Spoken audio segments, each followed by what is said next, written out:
안녕하십니까. 커말 2급 필기 강사 권우석입니다. 자, 2016년 1회 핵심 기출문제 풀이를 시작을 하겠습니다. 모든 기출문제를 풀이하는 것은 아닙니다. 강의 중에 대부분의 기출문제를 다 이제 설명을 드렸습니다. 그래서 이번 회차에서 조금 어렵고 생소한 문제 위주로 해서 설명을 드리겠습니다. 자, 강의를 잘 따라오신 분들은 2016년 1회 기출문제를 모두 풀이를 하면은 물론 가장 좋겠죠. 그렇지만 시간이 부족하다 그러면은 제가 설명드리는 문제만 잘 정리하셔도 됩니다.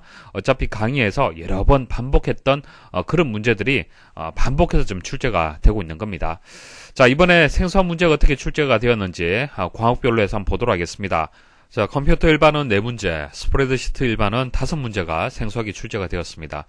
자, 2016년 1회는요, 다른 회차보다는 좀 쉽게 출제가 된 겁니다. 이렇게 출제가 되었다는 것은, 매번 스프레드시트 일반만큼은 그래도 어렵게 출제가 되었었죠. 그래서 5문제 이상은 생소하게 매번 출제가 되었습니다. 그래서 이번 회차는 좀 쉽게 출제가 되었고요. 앞으로 이제 여러분들 준비하실 때는, 지금 정도 수준으로, 물론 출제될 수도 있겠지만은, 스프레드시트 일반만큼은 좀 더 어렵게 출제될 가능성은 있습니다. 매번 그렇습니다. 그렇기 때문에 좀 더 집중해서 학습을 당부를 드리겠습니다. 자, 컴퓨터 일반부터 설명드리겠습니다. 다음 중 정보통신과 관련하여 분산 처리 환경에 가장 적합한 네트워크 운영 방식은 자, 이렇게 보기가 나와 있는데 하나하나 설명 좀 드릴게요. 자, 중앙집중 방식. 자, 1번 보도록 하죠. 다른 말로 중앙집중 처리 시스템, 중앙처리 시스템 이렇게 불려집니다. 말 그대로 그림으로 말씀을 드리면 이런 모양이에요. 자, 중간에 중앙에 이제 컴퓨터 성능이 뛰어난 컴퓨터가 한 대 있고요. 각각의 장치들이 이렇게 단말기들이 연결이 되는 이런 구조를 얘기를 하는 겁니다. 그래서 모든 처리는 중앙에 있는 컴퓨터가 처리를 하는 거예요. 그래서 모든 작업거리를 모아서 중앙 컴퓨터에서 집중적으로 처리하는 방식을 얘기를 하는 겁니다. 자, 각 부문, 공장, 사무실 따위에서 발생하는 데이터나 업무를 중앙의 컴퓨터에서 집중적으로 처리하는 시스템을 중앙집중 방식이라고 얘기를 합니다. 그래서 어떤 분산의 개념이 아니죠. 컴퓨터 한 대가 집중적으로 처리하는 방식이 되는 겁니다. 분산 처리한다는 얘기는 여러 대의 컴퓨터들이 이렇게 일을 나누어서 처리한다는 개념이 되는 겁니다. 자, 2번 클라이언트 서버. 자, 정보의 요청자 역할을 하는 클라이언트와 정보의 제공자 역할을 하는 서버로 이루어진 네트워크 방식이고요.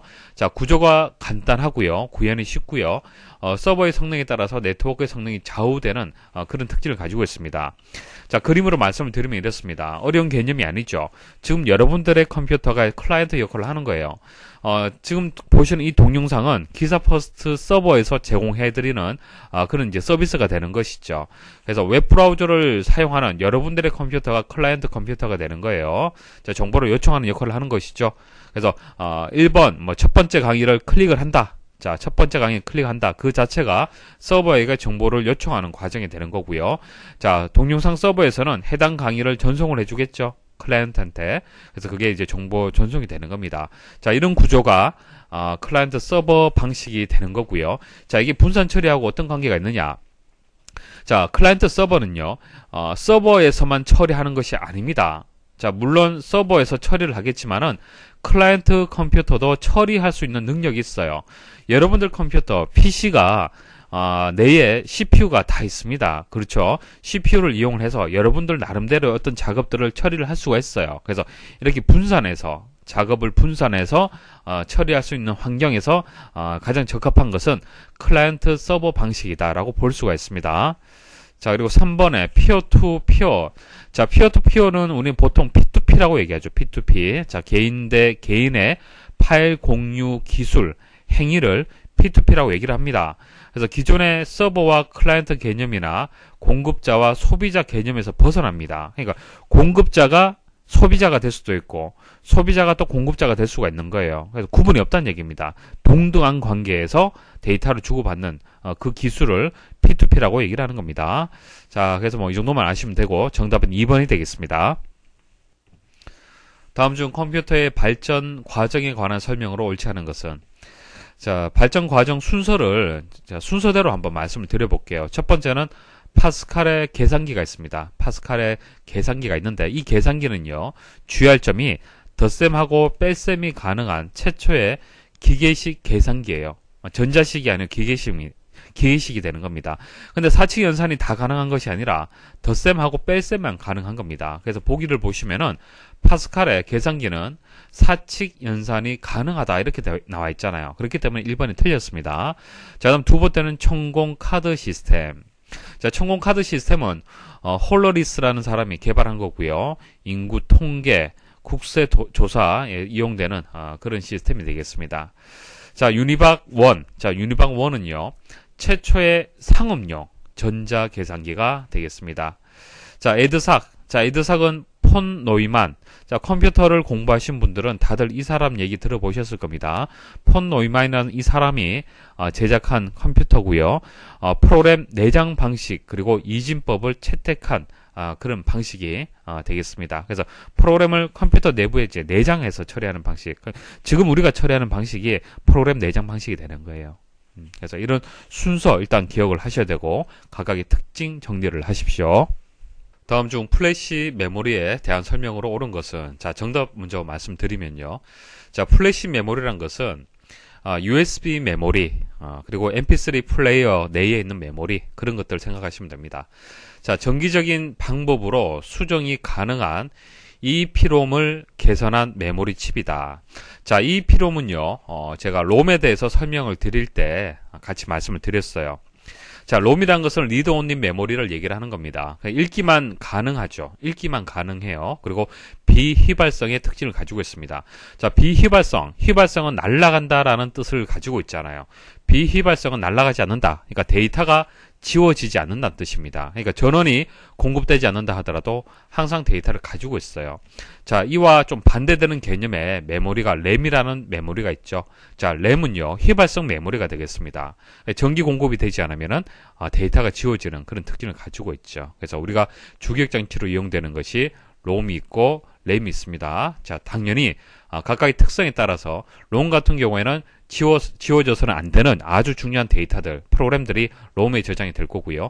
램 같은 경우는 그때그때 필요한 것들이 이제 그 저장이 되었다가 지워졌다가 하는 그런 내용들이 램에 저장이 될 겁니다. 그러니까 예를 들어서 아래 한글 프로그램, 자, 우리가 일반적으로 사용하는 프로그램이라든지 게임 이런 것들은 여러분들 필요할 때만 실행되면 되잖아요. 그렇죠? 그렇기 때문에 램에 저장이 되었다가 종료 버튼 누르면 램에서 또 삭제가 되고 그런 개념으로 보시면 되겠습니다. 자, 그래서 롬이라는 이제 메모리의 종류가 마스크롬이란 것도 있고 피롬이란 것도 있고 EEPROM도 있고 EEPROM. 자, 이렇게 E가 한 개짜리가 있고 두 개짜리가 있었습니다. 한 개짜리는 자외선을 이용하는 방식이에요.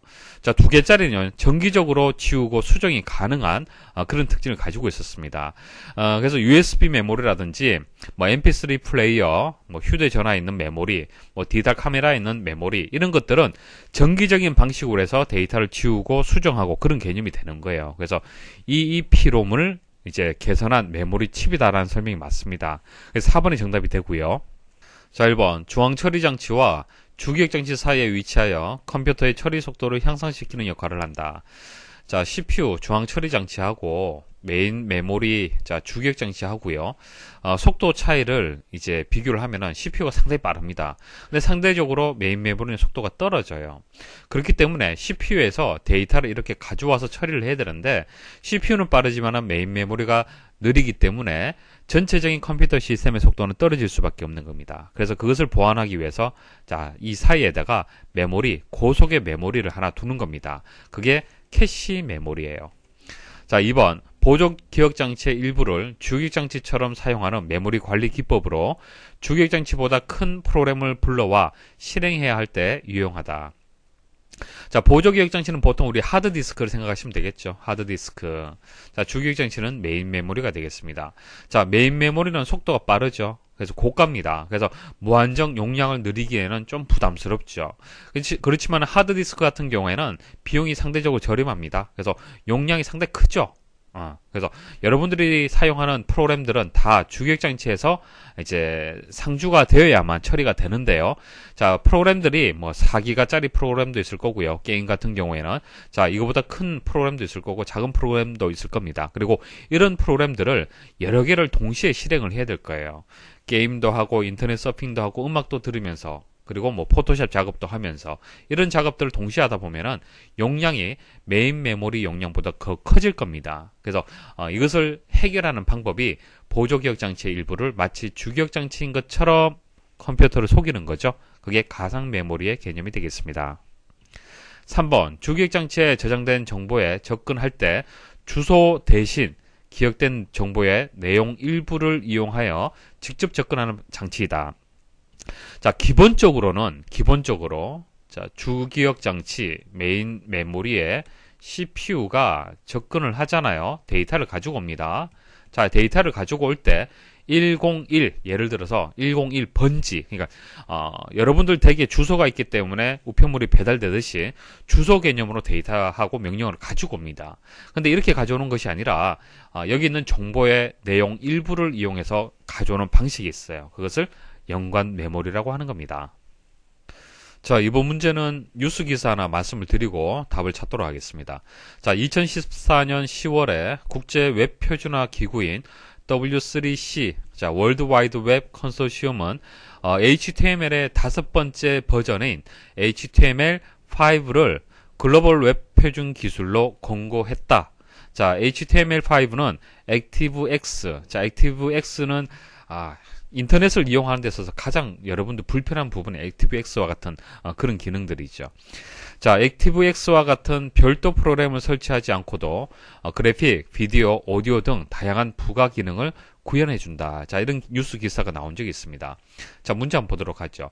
다음 중 W3C에서 제안한 표준안으로 문서 작성 중심으로 구성된 기존 표준의 비디오, 오디오 등 다양한 부가 기능과 최신 멀티미디어 콘텐츠를 ActiveX 없이 브라우저에서 쉽게 볼 수 있도록 한 웹의 표준 언어는, 자, 웹의 표준 언어, 기본 언어는 HTML입니다. 하지만 이게 여러 가지 문제점이 있죠. 그래서 이런 문제점을 해결한 것이 HTML5가 되는 겁니다. 그래서 3번이 정답이 되겠습니다. 자, 나머지 보도록 하죠. XML. 자, XML은 확장성 생성 언어라고 얘기를 하는데 HTML을 획기적으로 개선한 겁니다. 그래서 문서 표준화하고 관련이 있고요. 자, VRML. 자, 여기서 V가 버추얼을 뜻하는 겁니다. 3차원 가상 공간하고 관련된 언어가 되고요. JSP. 자, 여기서 S가 서버가 되고요. J는 자바가 되겠습니다. 그래서 자바하고 관련된 건데 HTML 내에다가 자바 코드를 삽입한 그런 이제 어떤 언어다, 그렇게 보시면 되겠습니다. 자, 스프레드시트 일반 설명드리겠습니다. 다음 중 데이터 통합에 관한 설명으로 옳지 않은 것은? 자, 일단 데이터 통합의 개념을 실습을 해서 이제 다시 한번 말씀을 드리겠습니다. 자, 데이터 통합이라는 것은 합치는 겁니다. 쉽게 말씀드리면 말 그대로 데이터를 합친다. 어떤 기준에 의해서 그런 개념인데요. 자, 여기에 나와 있는 이 데이터하고 이 데이터를 한번 합쳐보도록 하겠습니다. 자, 통합 가서 자, 뭐 합계를 구할 수도 있고 여러 가지 함수를 이용할 수가 있겠죠. 이제 통합을 하려면은 일단 범위를 선택을 해줘야 될 겁니다. 자, 첫 번째 범위는 여기서부터 여기까지. 자, 두 번째 범위는 여기서부터 여기까지. 자, 추가를 해주시고요. 확인 버튼 누르시면은 100과 100을 더해서 200, 80하고 80 더해서 160, 이런 식으로 결과가 나오는 겁니다. 자, 이렇게 해서 통합을 범위로 해서 이렇게 통합을 할 수도 있고요. 만약 이 범위를 이 범위에다 이름을 정의할 수도 있겠죠. 이름. 자, 이름을 뭐 이진혁이다. 자, 엔터 입력을 하고요. 그럼 이 범위의 이름이 이진혁이 되는 거고요. 그다음 이 범위가 뭐 권동현이다. 자, 엔터. 자, 범위 지정을 했어요. 자, 이런 경우에도 가능합니다. 자, 이름을 바로 지정을 하셔도 되죠. 자, 한번 해볼게요. 자, 이진혁 해서 추가. 그 다음 권동현 해서 추가. 그리고 확인 버튼 눌러보겠습니다. 결과는 동일하죠. 그래서 범위 지정하셔도 되고 이름을 정의를 해서 이름을 가지고도 이제 통합을 할 수 있습니다. 자, 그리고 통합을 할 때 여기 보시면은 원본 데이터의 연결 부분이 있죠. 원본 데이터의 연결. 체크를 할 수도 있고 체크를 이렇게 해제해서 할 수도 있습니다. 자, 원본 데이터 연결한다는 얘기는 무슨 얘기예요? 원본 데이터가 수정되면은 거기에 따라서 같이 수정을 하겠다라는 의미를 가지고 있습니다. 그래서 여기서 원본 데이터가 뭐 200으로 이렇게 바뀌잖아요. 바뀌면은 이 바뀌는 값에 따라서 여기 있는 데이터도 같이 바뀔 수 있도록 해주는 것이 원본 데이터 연결 기능이 되겠습니다. 자, 그럼 원본 데이터 연결 한번 기능을 이용을 해볼까요? 자, 한번 보세요. 자, 요 부분 그대로 두시고 확인 버튼 눌러 볼게요. 오류 메시지 나오죠?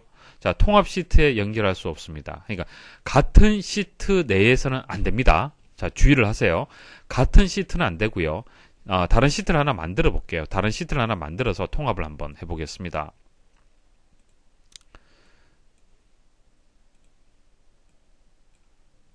자, 이렇게 해서 원본 데이터 연결. 자, 확인 버튼 눌러 볼게요. 이제는 되죠. 이런 식으로. 그래서 원본 데이터에 연결하는 것은요, 같은 시트는 안 된다라는 거 기억을 하십시오. 자, 보기 1번하고 2번 먼저 보겠습니다. 1번 데이터 통합은 위치를 기준으로 통합할 수 있고 영역의 이름을 정의하여 통합할 수 있다. 조금 전 보여드렸고요. 원본 데이터 연결 기능은 통합할 데이터가 있는 워크시트와 통합 결과가 작성될 워크시트가 같은 통합 문서에 있는 경우에만 적용할 수 있다.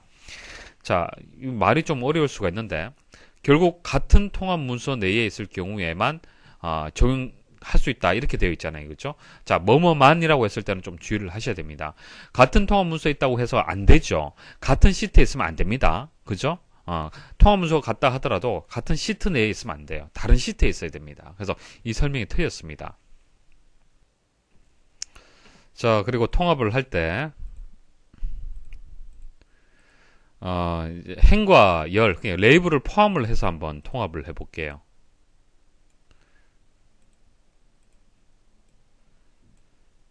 자, 이렇게 통합을 할 때는 첫 행과 왼쪽 열, 자, 첫 행 수량이 될 거고요. 레이블을 얘기를 하는 겁니다. 왼쪽 열, 홍차, 레몬차, 커피, 녹차, 총 수량. 자, 이런 것들을 사용을 해서 통합을 하게 되면은 자, 같이 레이블이 표시가 이렇게 됩니다. 이렇게 통합을 할 수가 있고요. 자, 그런데 통합을 할 때 이렇게 수량이라든지 이제 홍차, 레몬차 이런 것들이 딱 들어맞는 경우도 있겠지만은 레이블이 다른 경우가 있을 거예요. 자, 보세요. 단가라는 것이 새롭게 추가가 되었습니다. 자, 여기는 단가가 없죠? 자, 이렇게 만일 통합을 하게 되면은 이 단가는 새롭게 만들어지는 겁니다. 자, 3번 보시면 다른 원본 영역의 레이블과 일치하지 않는 레이블이 있는 경우에 통합하면 별도의 행위나 열이 만들어진다. 금방 말씀드렸고, 자, 여러 시트에 있는 데이터나 다른 통합 문서에 입력되어 있는 데이터를 통합할 수 있다. 시트가 다르거나 통합 문서가 달라도 상관없습니다. 통합 가능합니다. 그래서 2번이 여기서 정답이 되겠네요. 다음 중 셀에 데이터를 입력하는 방법에 대한 설명으로 옳지 않은 것은, 자, 실습을 하면서 말씀드릴게요. 자, 1번 A 첫 번째 셀에 값을 입력하고 ESC 키를 누르면 A 첫 번째 셀에 입력한 값이 취소된다. 그러니까 ESC라는 것이 취소의 개념을 가지고 있습니다. 그래서 입력을 하고 ESC를 탁 누르게 되면은 취소가 돼요. 맞습니다. 자, A 첫 번째 셀에 값을 입력하고 오른쪽 방향 키를 누르면 A 첫 번째 셀에 값이 입력된 후 B 첫 번째 셀로 셀 포인터가 이동한다. 이거 당연한 얘기인데, 자, 입력하고 오른쪽으로 제가 이동을 해볼게요. 자, 이동이 되죠. 자, A 첫 번째 셀에 값을 입력하고 엔터 키를 누르면 A 첫 번째 셀에 값이 입력된 후 A 두 번째 셀로 셀 포인터가 이동한다. 자, 아래쪽으로 이동한다는 거죠. 자, 1 입력하고 그리고 엔터 입력을 해볼게요. 당연한 얘기죠. 자, C 다섯 번째 셀에 값을 입력하고, 자, C 다섯 번째 셀에 값을 입력을 하고요. 홈 키를 누르면 C 다섯 번째 셀에 값이 입력된 후 C 첫 번째 셀로 셀 포인터가 이동이 된다. C의 첫 번째 셀은 여기죠. 그냥 홈키를 누르면 이쪽으로 이동이 되느냐, 그것을 얘기를 하는 겁니다. 자, 홈키 한번 눌러볼게요. 어떻게 되었습니까? 자, 행에서 첫 번째 열로 이동이 됐죠. C 첫 번째가 아니라 A 다섯 번째 셀로 이동이 되는 겁니다. 그래서 4번이 정답이 되겠습니다.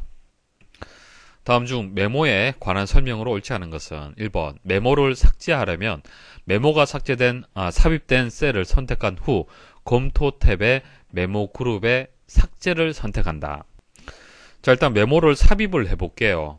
메모 삽입하는 방법이 여러 가지가 있습니다. 오른쪽 버튼 눌러서 메모 삽입을 선택을 하셔도 되고, 단축키 하나 말씀을 드릴게요. Shift F2번 누르시면 이렇게 메모가 삽입이 됩니다.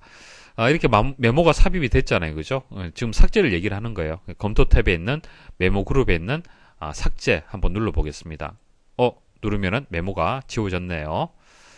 자, 2번 서식 지우기 기능을 이용하여 셀에 서식을 지우면 설정된 메모도 함께 삭제된다. 자, Shift F2번 눌러서 메모 삽입을 했습니다. 자, 이렇게 메모가 삽입이 되었는데 서식 지우기 기능을 얘기를 하는 거잖아요. 자, 서식 지우기는 홈에 가시면은 여기 편집에 가시면 지우기가 있고요. 서식 지우기가 여기 있습니다. 한번 지워 볼게요. 자, 지워도 메모는 그대로였죠. 그러니까 서식하고 메모는 상관이 없어요. 자, 그래서 2번이 정답이 되겠네요. 삭제가 된다라고 했기 때문에 틀렸습니다. 자, 3번 메모가 삽입된 셀을 이동하면 메모의 위치도 셀과 함께 변경된다. 자, 한번 이동을 해볼게요. 자, 이동하는 방법이 여러 가지가 있는데 이렇게 테두리를 클릭을 해서 이렇게 이동할 수도 있겠죠. 자, 이동을 하면은 같이 이동이 되네요. 4번 작성된 메모의 내용을 수정하려면 메모가 삽입된 셀의 바로가기 메뉴에서 메모 편집을 선택한다. 자, 메모 편집. 자, 이렇게 수정할 수가 있겠네요. 다음 중 보안센터 창에 매크로 설정에서 신뢰할 수 없는 위치에 있는 문서의 매크로에 대한 선택 항목으로 옳지 않은 것은, 자, 보세요. 자, 엑셀 옵션에 가시면은 보안센터가 있습니다. 보안센터에 보시면은 보안센터 설정이 있습니다. 여기서 매크로 설정이 있어요. 자, 매크로 설정에 보시면 이렇게 네 가지가 있습니다. 모든 매크로 제외, 알림 표시 없음, 모든 매크로 제외, 알림 표시, 디지털 서명된 매크로만 포함. 자, 모든 매크로 포함. 자, 위험성 있는 코드가 실행될 수 있으므로 권장하지 않음. 자, 모든 매크로 제외라는 얘기는요. 일단 매크로라는 것이 이점이 뭡니까? 좋은 점은 자동으로 실행이 된다는 거, 이점이 있어요. 그죠? 자, 그런데 문제점이 뭐냐면은 바이러스를 또 만들 수도 있습니다. 매크로는 사용자의 어떤 실행 결정 여부하고 상관이 없이 자동으로 실행이 됩니다. 그래서 바이러스가 자동으로 실행이 될 수가 있어요. 그래서 그런 문제점이 있기 때문에 신뢰할 수 없는 그런 문서 같은 경우에는 이 부분은 잘 설정을 하셔야 돼요. 그래서 만일 모든 매크로 제외하게 되면은 알림 표시 자체도 없고 매크로 자체도 보여지지 않습니다. 두 번째 해버리면은 일단 매크로 제외하고요. 알림 표시를 보여줍니다. 자, 매크로가 이렇게 포함이 되어 있다는 메시지를 보여줍니다. 자, 디지털 서명된 매크로만 포함될 수 있도록 할 수도 있고, 자, 모든 매크로 포함, 무조건 매크로를 포함시키는 거예요. 상당히 위험하겠죠. 바이러스가 있다라면 바이러스가 실행될 수도 있는 겁니다. 그래서 여기에 표시가 되어 있습니다. 위험성 있는 코드가 실행될 수 있으므로 권장하지 않는다. 자, 그래서 항목으로 옳지 않은 것은 4번이 되겠습니다. 모든 매크로 포함해서 기본 설정 알림 표시라고 되어 있죠. 모든 매크로 포함에는 조금 전 보여드렸다시피 다릅니다. 뒤에 있는 메시지가. 다음 중 셀의 이동과 복사에 대한 설명으로 옳지 않은 것은 1번 이동하고자 하는 셀 영역을 선택한 후 잘라내기 바로가기 키인 컨트롤 X를 누르면 선택 영역 주위에 점선이 표시된다. 자, 컨트롤 X. 자, 점선 표시가 됐죠. 그리고 내가 원하는 위치에다가 선택을 하고 컨트롤 V 하면 됩니다. 자, 2번 클립보드에는 최대 24개의 항목이 저장 가능하므로 여러 데이터를 클립보드에 복사해 두었다가 다른 곳에 한 번에 붙여 넣을 수가 있다. 자, 클립보드라는 것은 여러분들이 컨트롤 C, 컨트롤 V 할 때 컨트롤 C 한 그 데이터, 컨트롤 C 하면 이 데이터가 복사가 돼야 되잖아요. 그 저장되는 공간이 클립보드가 되는 거예요. 그래서 여기 보시면 홈에 가시면은 클립보드가 있습니다. 자, 현재 제가 1이라는 데이터를 컨트롤 C 했어요. 그렇기 때문에 클립보드에 1이라는 숫자가 이제 복사가 되었다는 것이 표시가 됩니다. 자, 그 다음 2를 컨트롤 C. 자, 컨트롤 C, 컨트롤 C, 컨트롤 C 해볼게요. 자, 이런 식으로, 자, 보시면은, 자, 조금 전 제가 컨트롤 C 했는 이 데이터들이 다 클립보드에 저장이 됩니다. 그리고 클립보드에는 현재 5개가 저장이 되어 있는데요. 24개까지 저장이 가능합니다. 자, 24개 중에서 5개 이렇게 표시가 되어 있죠. 그래서 이번에 클립보드에는 최대 24개의 항목이 저장 가능하므로 여러 데이터를 클립보드에 복사해 두었다가 다른 곳에 한 번에 붙여넣을 수가 있다. 자, 모두 붙여넣기가 있잖아요. 그죠? 그래서 2번은 맞는 설명입니다. 3번 선택된 셀 영역을 이동할 위치로 드래그하는 동안에는 선택된 셀 영역의 테두리만 표시된다. 자, 한번 이동을 해볼게요. 자, 이렇게 이동을 하게 되면 어떻게 됩니까? 테두리만 표시가 되죠. 그게 맞는 설명이에요. 자, 4번 Shift 키를 누른 채 선택 영역의 테두리를 클릭하여 원하는 위치로 드래그하면 선택 영역이 복사된다. 자, 제가 Shift를 한번 눌러볼게요. 자, Shift 누르고 이렇게 했어요. 어떻게 되었습니까?